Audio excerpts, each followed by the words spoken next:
Brodes Media.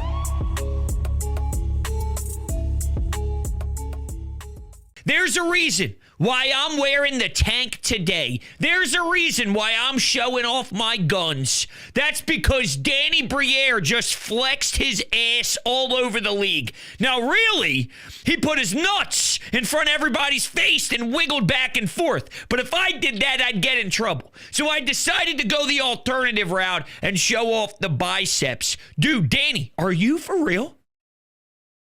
This was a savvy move.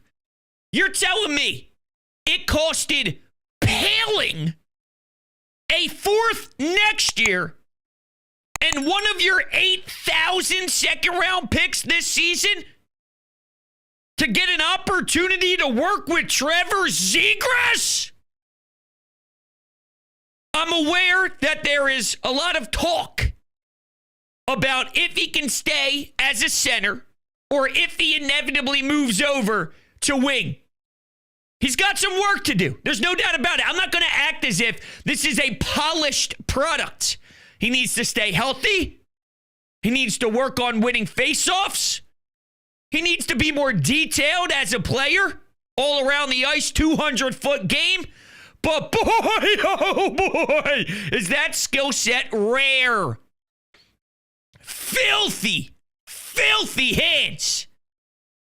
Unbelievable stick work. Unbelievable stick handling. Dancing. Dangling. You name it.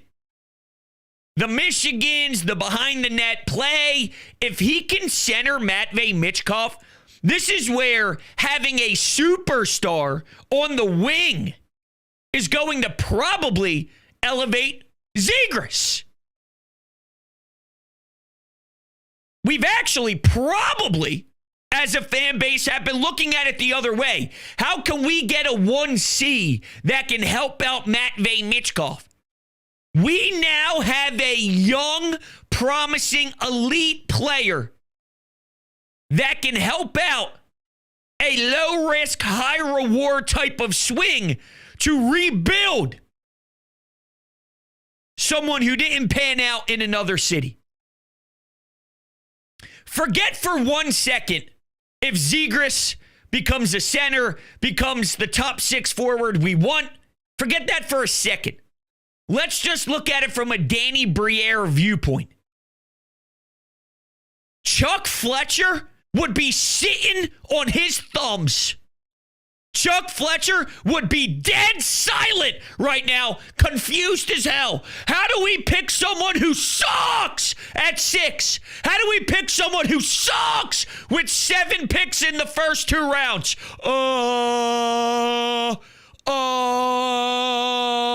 I don't know. Let's go. Some bum at 6. That's my impression of Chuck Fletcher in the draft war room. Look at what Danny Briere has done. Shipped out Farabee, Frost, evaluated talent, realized who isn't going to stick, who isn't going to be a part of this, gained a bunch of ammo, and now starting to apply real pressure. He had a press conference today, said he's not even satisfied and not even, close to feeling good about this. We got work to do. Now, that wasn't said word for word, but that was the feeling I got. That was the tone by his body language, by his voice, by his delivery. And you're damn right, Danny, because the draft is in about 6 days. By the way, I'm just throwing it out there. The Puck It Up draft party with yours truly is Friday, June 27th, this Friday, 7 p.m. at Chickies and Pete's in Glassboro, New Jersey. Come on out, hang out. We can have some food, have some drinks, watch the Flyers, select someone who's going to help change the franchise at 6. It's going to be a lot of fun. We're doing that through WIP, so I'm really excited about it. If you're around, if you're in the area, if you want a spot to come kick it with some Flyers fans and we can all hang out, that is the place to do so. But just the fact that we have a general manager who is capable of doing this This may work, it may not work. Even if it doesn't, you didn't destroy your franchise. You took a risk that I think is very fair. There are a lot of players that have injury history and then they go elsewhere. And this is obvious. Anaheim, who isn't the most well-ran organization, may I add, just said, I had enough with them. Okay. Didn't Calgary say I had enough of Sam Bennett? Go look at what Sam Bennett's doing now. Sam Bennett, 4th overall pick, could never really pan out with the Flames. Now he is literally the standard of how people want to build their franchise to win in the postseason. Back-to-back cups. Stud. Was Reinhart always this? I'm just saying. There are plenty of examples when a new, fresh face coming to a place like Philadelphia, not a damn soul gives a shit about the Anaheim Ducks. Now you come and play in a city where the fans are hungry as hell for this team to get back on track. Yeah, it has been dead for a while now, but it doesn't mean that we don't have people that are starving and salivating, just waiting, drooling down their chin, pumped up, waiting for a team to have a must-watch group. And Zegras moves the needle. There is an entertainment factor with having to watch him on a night-to-night basis to see what he's going to pull off. I like Travis Konecny. And as a hockey fan, of course, I think he's very skilled. He can score a lot of goals. He's nasty. He plays with a chip on his shoulder. He's pesty. I like Travis Konecny. But I don't think Travis Konecny is a serious needle mover. He's a good hockey player. But I don't think he brings the wow factor. Matvei Michkov, prior to this move, was the only it factor this team had. Trevor Zegras has the opportunity to be an it factor. He has stuff to prove.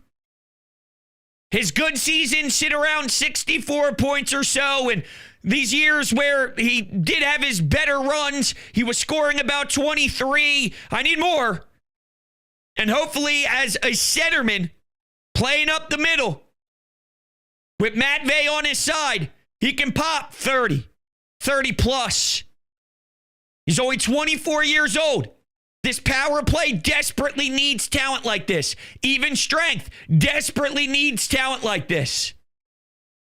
And from the sounds of it, they're going to give him every chance in the world to win a job up the middle because they're so damn desperate. And Danny Briere also mentioned, look, teams don't give up top 6 forwards like this, especially centermen. Now, the Ducks were moving him to the outside, and again, they sort of gave up on him.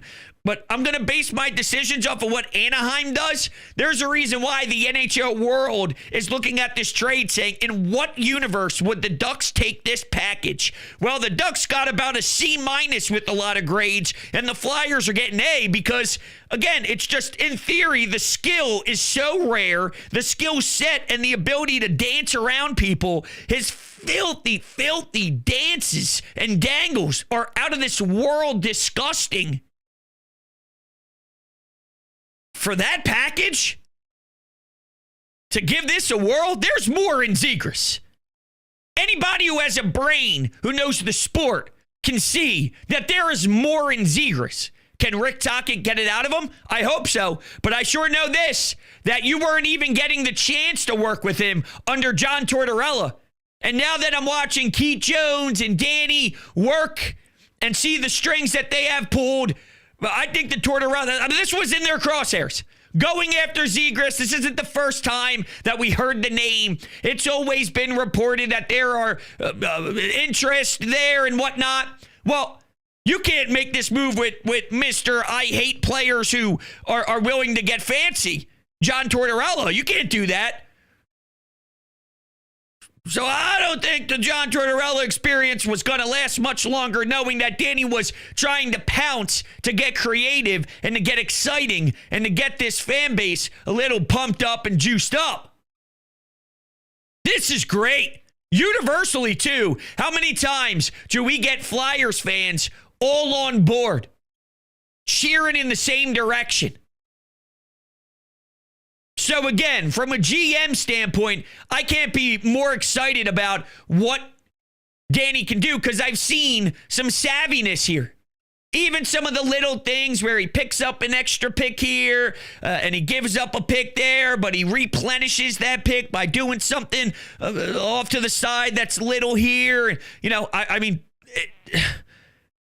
it's methodical.